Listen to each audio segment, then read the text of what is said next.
আসসালামু আলাইকুম। Dream budget friendly tour ডিবিএফটির পক্ষ থেকে আপনাদের সবাইকে স্বাগত জানাচ্ছি। আমি নোমান রাজু। আজকে আপনাদের সাথে গুরুত্বপূর্ণ একটি তথ্য নিয়ে আমি হাজির হয়েছি। আর তা হচ্ছে আগামী ২ জানুয়ারি ২০২৫ থেকে থাই এম্বাসি আপনাদেরকে স্টিকার ভিসা আর দিবে না। তাহলে কি ভিসা দিবে?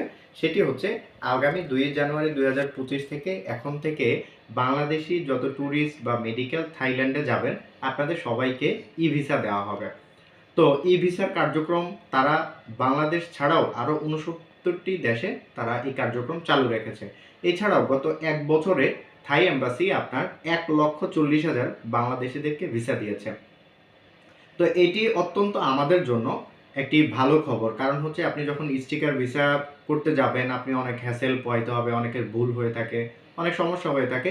সেক্ষেত্রে ই ভিসা এখন আপনাদের জন্য যেহেতু এখন যুগ পাল্টেছে, আপনার হচ্ছে এখন অনেক বেশি আধুনিক হয়েছে। সবকিছু এখন আপনার কম্পিউটারাইজড হচ্ছে। সেক্ষেত্রে এটা অত্যন্ত ভালো একটি আমাদের জন্য সুখবর।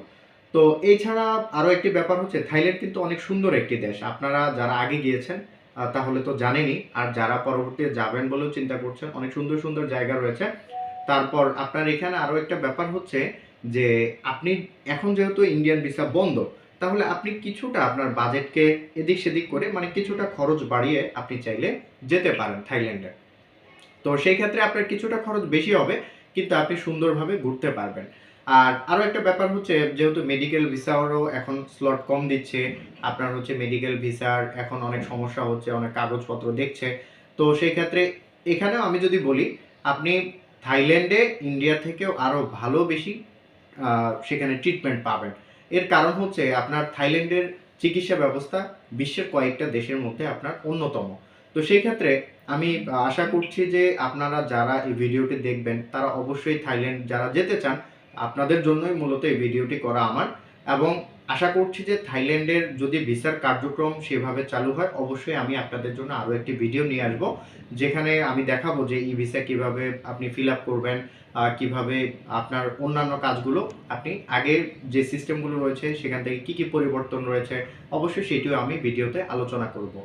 তো আজকের ভিডিও এ পর্যন্তই। যদি আপনার এই ভিডিওটি ভালো লেগে থাকে তাহলে কাইন্ডলি আপনার ফ্রেন্ডদের সাথে শেয়ার করে দিবেন। আর আপনি যদি আমার চ্যানেলে নতুন হয়ে থাকেন, কাইন্ডলি আমার চ্যানেলটি সাবস্ক্রাইব করে পাশে থাকা বেল আইকনটি বাজিয়ে রাখবেন, যাতে পরবর্তীতে যে কোনো ধরনের ভিডিও সবার আগে আপনি পেতে পারেন। তো ভিউয়ার্স, আজকের ভিডিও এ পর্যন্তই। সবাই সুস্থ থাকবেন, ভালো থাকবেন। আসসালামু আলাইকুম।